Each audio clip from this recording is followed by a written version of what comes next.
Hello and welcome to another edition of Pop and Scott Talk Baseball. We were just talking before we got on. Not much to talk about this week. How's your week been going, Dad? Enjoying the wet sunshine the last few days? Yeah, today I grilled the steak and everything, but the wind almost blew me off the steps. The wind's blowing about 25 miles an hour now. So, but I mean, it's not terrible, and it's just everything's just soaked because Right. we've had a foot of rain since December in this part of Virginia, and since the beginning of December we've just had saturated rains. And so anyway, that's fine. But supposed to be 77 Friday, I think. Yeah. Yeah, a little chilly today, but it's supposed to warm up. I mean, I was out this morning. Yeah, it's the warmest. It's the warmest winter on record in the United States. So it's warming up. Right. So, have you watched any MLB or? Yeah, I watched some of the I watched some of the spring training games just to get a feel for what was going on. One thing that Mookie Betts has been moved to shortstop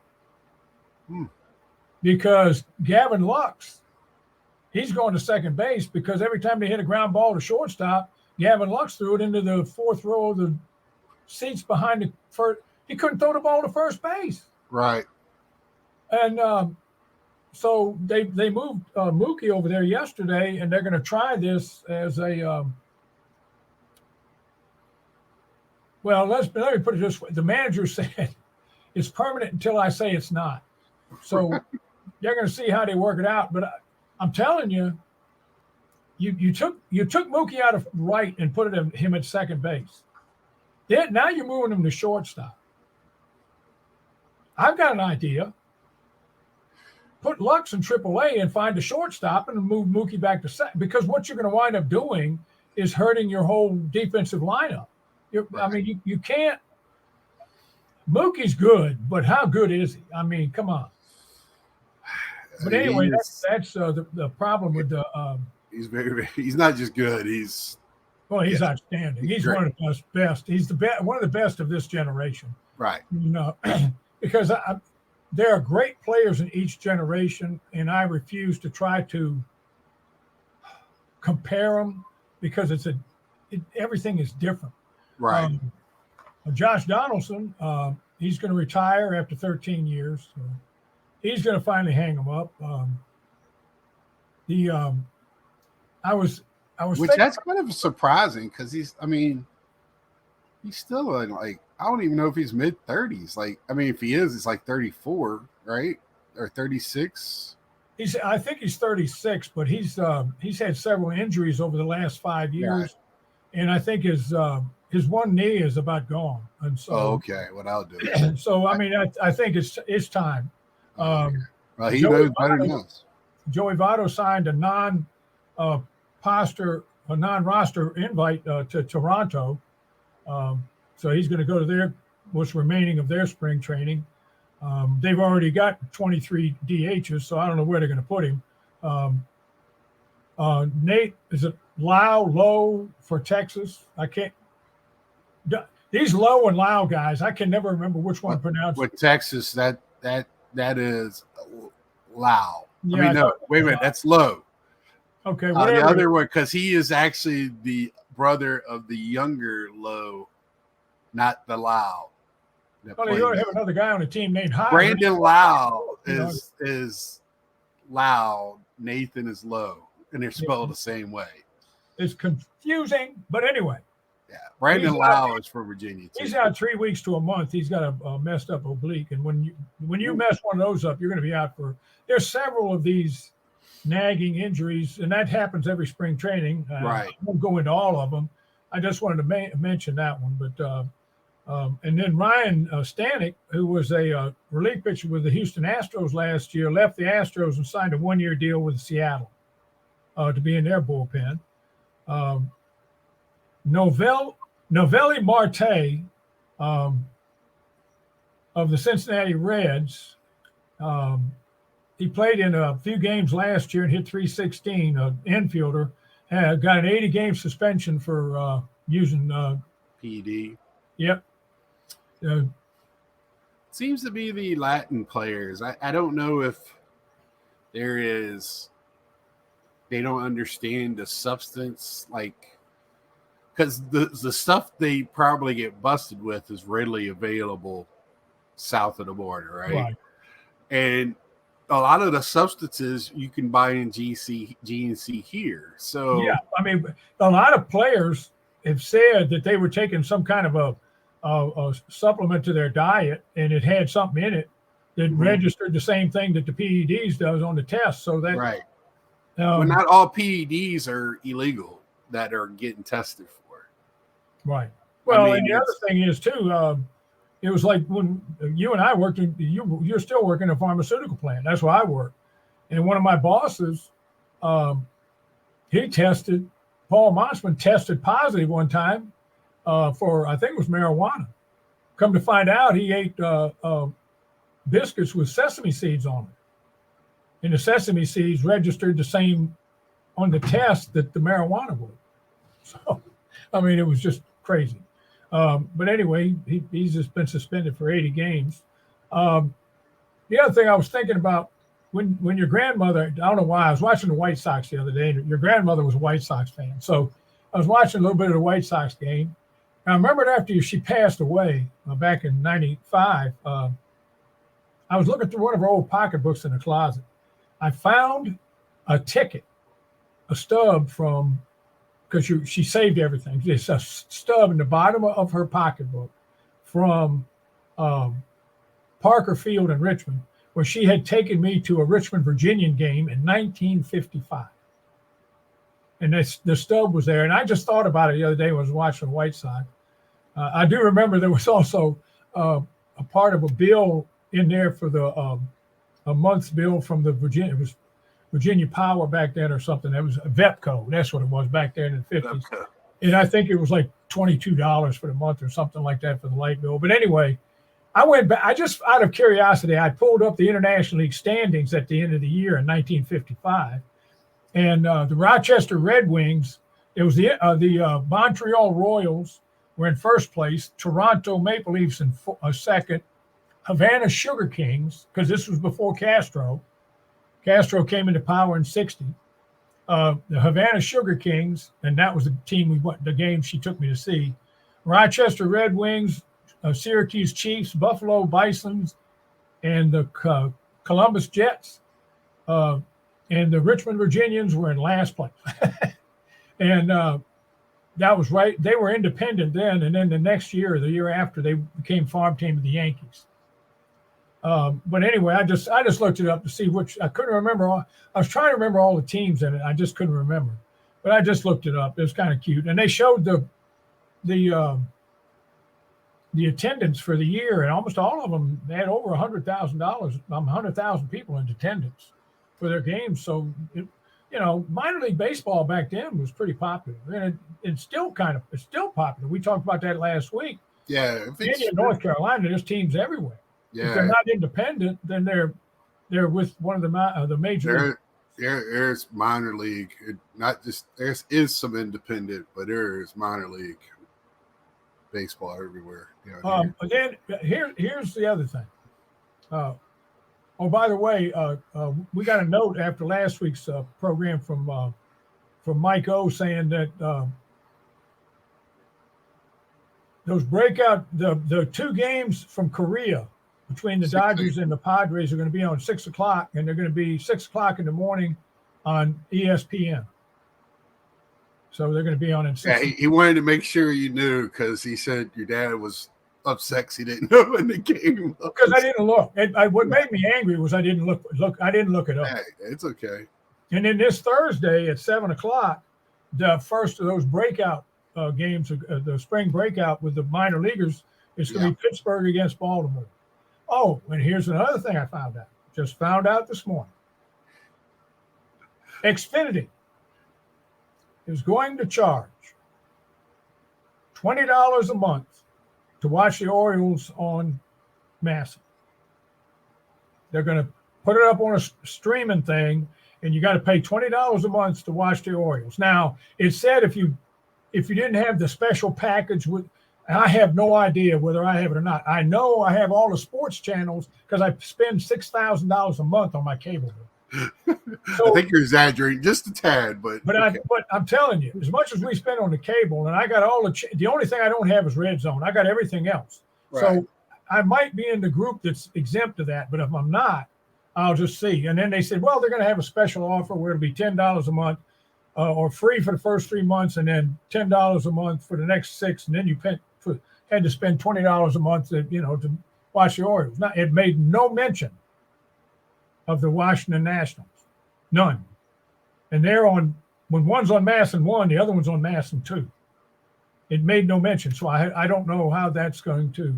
But see, I noticed when we were talking about the television and all this streaming stuff with the other teams, where Pittsburgh and Cleveland and I believe Cincinnati, they were going to have to pay $20 more for their games. So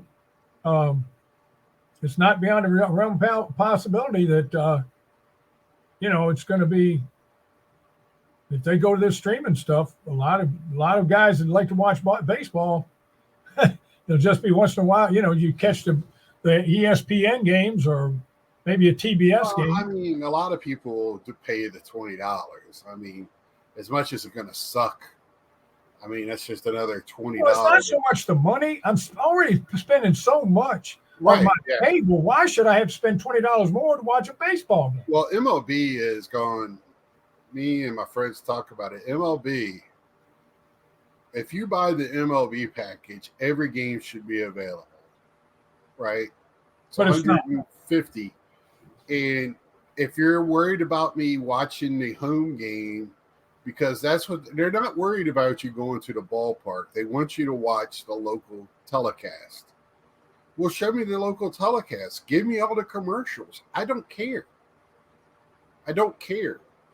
I don't understand what the reasoning is. It's not about going to the games. It's not like the NFL. It's about watching the local broadcast with them. That's why it's blacked out. Same way with hockey.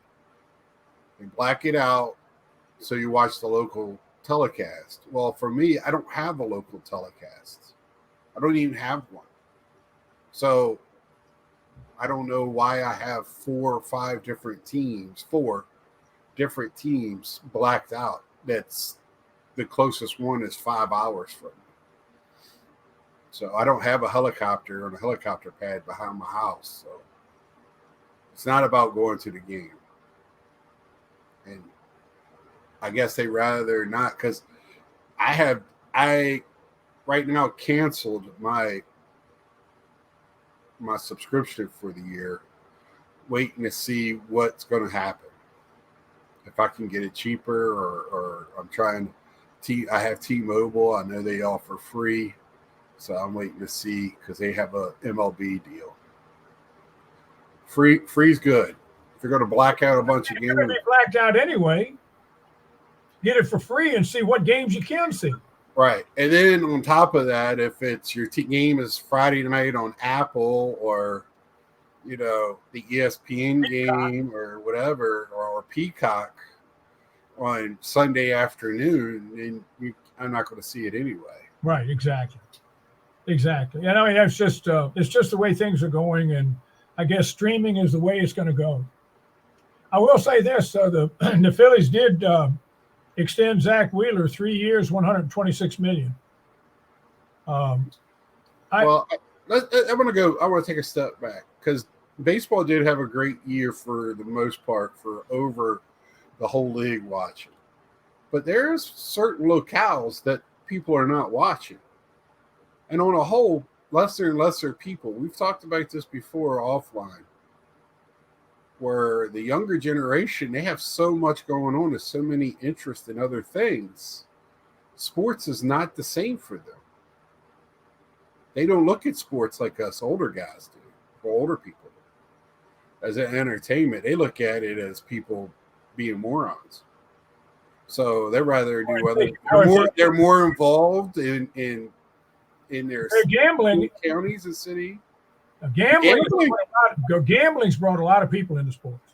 And I think there's a reason why they did that. I mean, it's in North Carolina now. It's now legal. Finally, it's legal down here, which I don't know why it wouldn't be, but but it is in most every other state. Well, I'm waiting to see if because there is this new wave of people going into the government.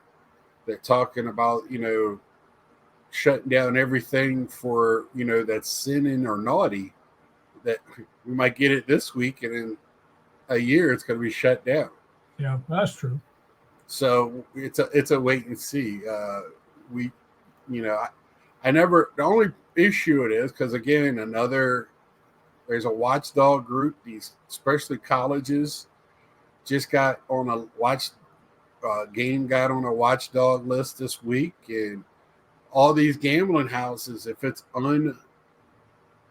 a weird bet or a bunch of people betting or overpriced betting all of a sudden on a game, they watch and see that they tell it to a watchdog group, and a watchdog group watches the game to see what happens. And then it's an investigation.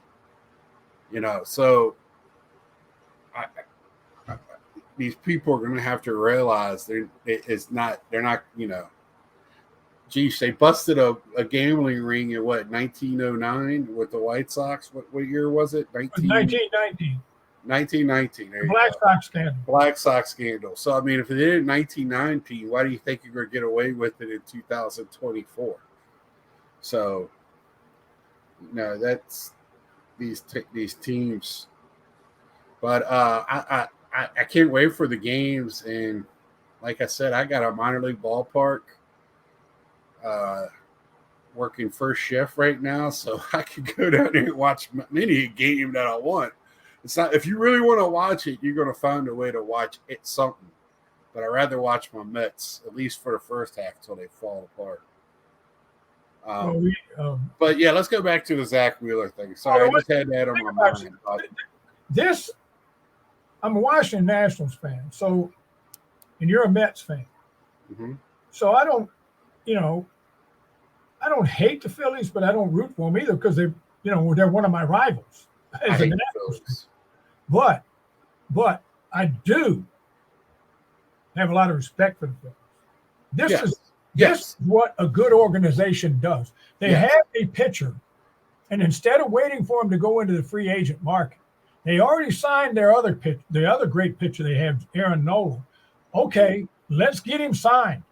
This is what good organizations do. You know why you can too? Because both of them don't have an agent that's an asshole. And excuse my language, but they don't have Scott Boras. They have an agent that's in reality. So that's the other thing. Scott Boras said this. I saw this Wednesday. Scott Boras said he sensed that teams were going into pitching panic and that they were going to wind up giving his men what they asked for. Okay, so then Friday, the Red Sox said, okay, we're out on Montgomery. We're not going to fool around with this anymore. So now the only team right now that's even looking at him seems to be Texas. So I guess if they lower the price, then other teams. I don't know if it's so much price as years. Nobody wants to give a pitcher. Well, that's true too, but a bunch of years. Yeah, and both of them are asking way too much. Snell in the American League wouldn't have sniffed the Cy Young Award last year. And Montgomery had a good playoff run and a decent second half last year. Well, the other thing, Snell, it looks like Snell doesn't look well. Right now, the favorite to land Snell are the Angels. And he kind of likes the West Coast. So yeah, and if they give you more than 4 years, well, Angels going to do something stupid anyway. They've actually had a decent all season, a quiet one, but they've gotten some bullpen help, back end help. Hasn't really helped their starting rotation, but they've been trying something. There's not a lot of pitchers out there to get in the starting rotation, right? You can't go out and get 4 new pitchers. There wasn't anybody out there to get. and they don't have they made some dumb trades, so they don't have a lot of trading equity. And I read it off last week. I really think teams are waiting for next year because there's a lot better talent next year. Yeah, that's top of the rotation type of guys. Yeah, and I mean, so why will you give somebody overpay this year that you could buy next year at that same price? Yeah, I mean, I think most of unless somebody has an injury, these two guys might be sitting around for a while. Yeah, I don't know. If I'm a player, if I'm Montgomery and Snell, I want either. If I have Scott Boras as my agent, he better be running offers through me, right? Because yes, I want a strong deal for myself, but I don't want to. I want to be playing.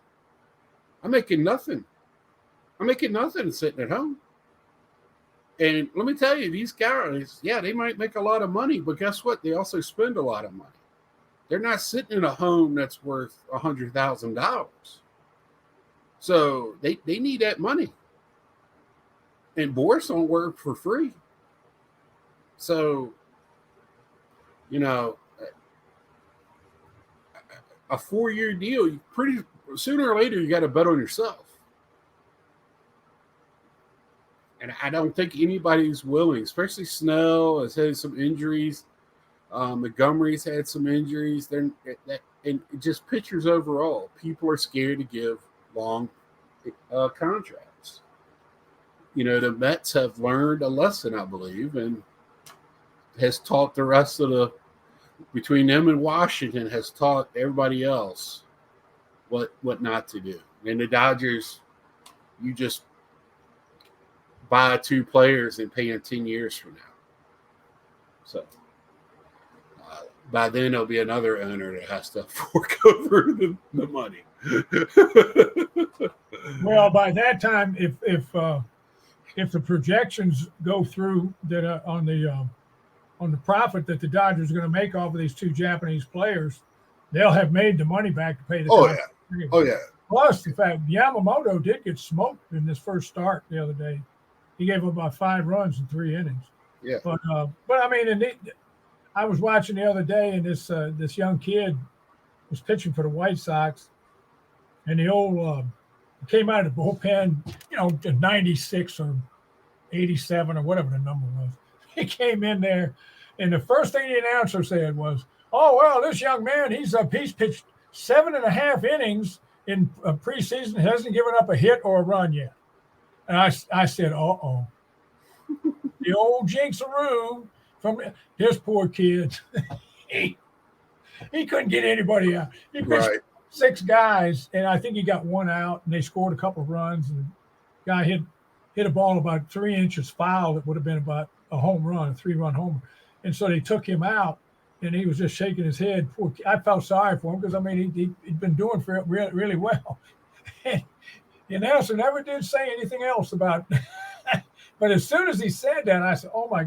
It's just like I was sitting there yesterday watching the golf, playing in Florida at Arnold Palmer's place in Florida. Mm-hmm. Guy came up on the green. He hasn't missed a putt inside 10 feet in 2 weeks. There you go. And then the guy had the guts to turn around and say, "There's no such thing as an announcer's jinx." What? You just did it. I mean, but it was. I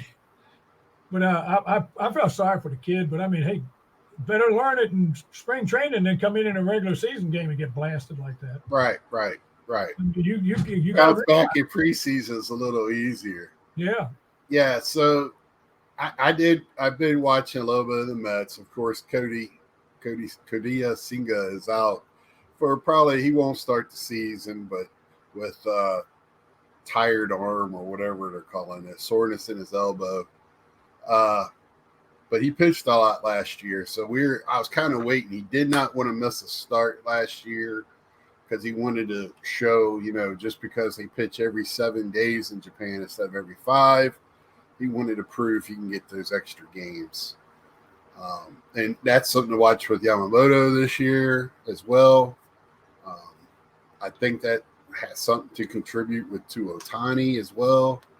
But we'll see. And you know, just because they play on a team I don't like, I still want to see good baseball. I want to see them do well. It's good for the sport to see them do well. Before I forget, I know she's not watching, but I want to wish happy birthday to your stepsister. My stepdaughter Dawn's birthday today, so I want to wish her a happy birthday. 57, right? 58? 58. Oh yeah. So, but anyway, I just she's always got me. That's one good thing. You know, it's some of the things that I was really interested in.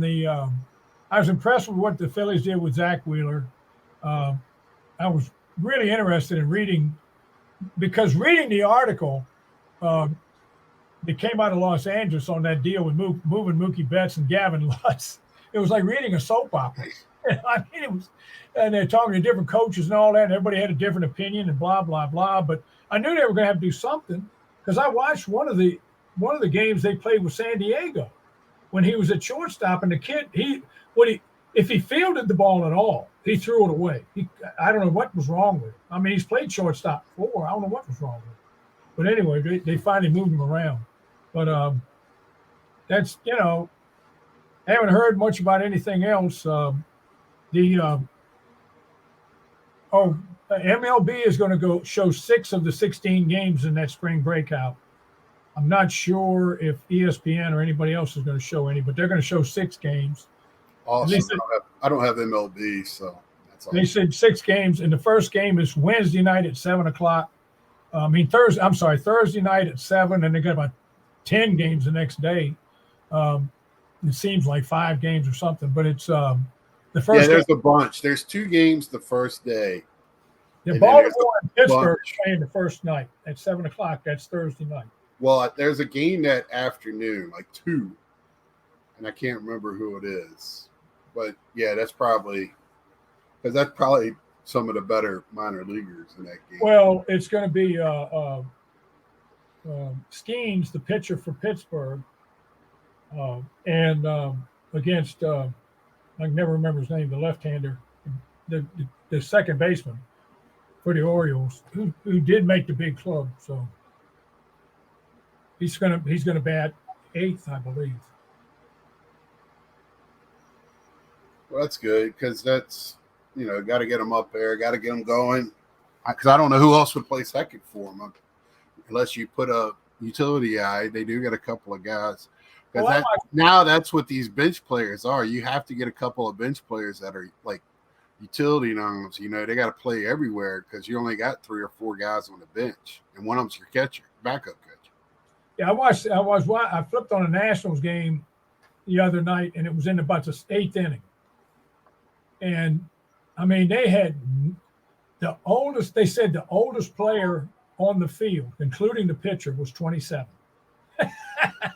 They had number of kids out there with all those high numbers, you know. All the old guys are in the clubhouse or on the golf course by then. Yeah, taking a nap, you know, going to get a steak, you know.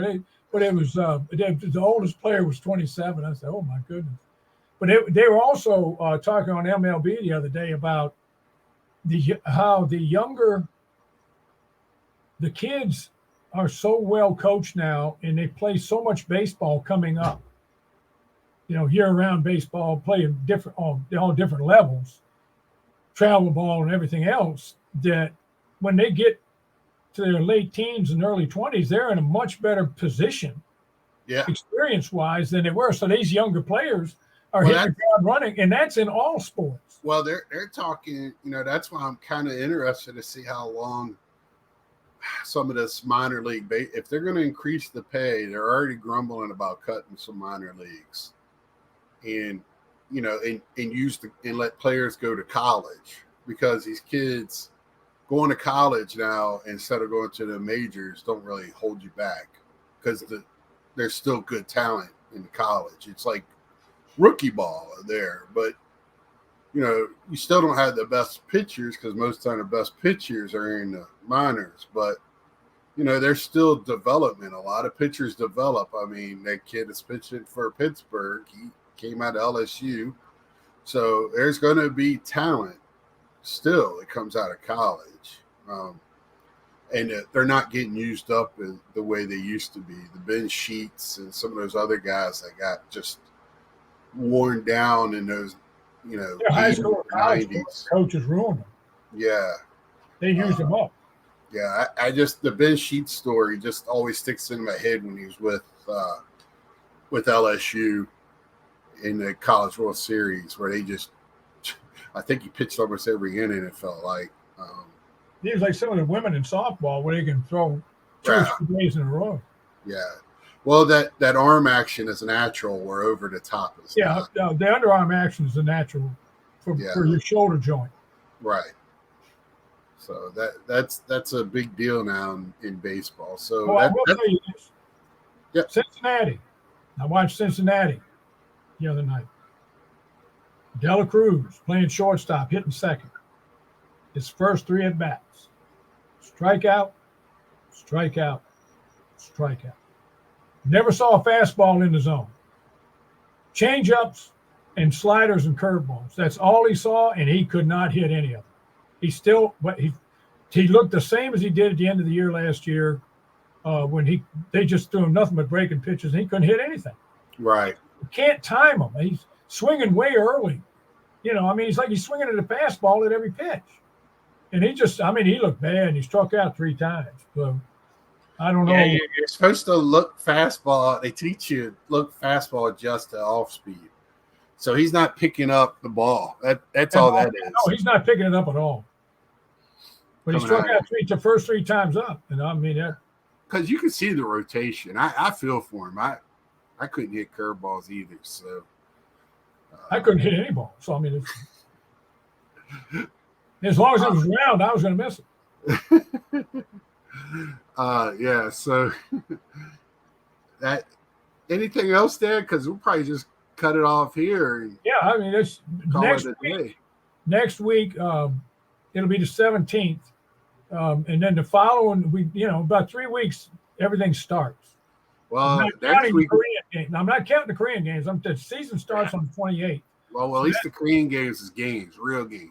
Yeah. So then I get up early in the morning too. So anyway, right now probably on the 24th, before either the 17th or the 24th, we'll make our predictions. So those games are like a Thursday and Friday. That sucks. Yeah. Yep. And then anyway, so maybe the 24th will that's your Aunt Michelle's birthday. She'll be 77. So anyway, we might make our predictions then. Right. Yeah, I actually have a fantasy league. For some reason, we're doing a fantasy draft tonight. I'm like, half my team's going to be hurt before the games even start. So, but that'll be interesting. Always a fun time. And I'm going to end it here. Not much to talk about other than, they're playing, and it's just we're getting closer and closer to the start, and it's just going to be a matter of how we watch the games. That seems to be our discussion, part of our discussion every week. Or if we see them at all. Right. Might be listening to them on the radio and reading box scores. Back to the old days. So what's old is new again. So until next time, like, share, tell a friend. Again, thanks to everybody who takes the time to watch our show. Thank you for everybody that hits one of the thumbs and gives us a little something to chat about down below. Until next time, see ya.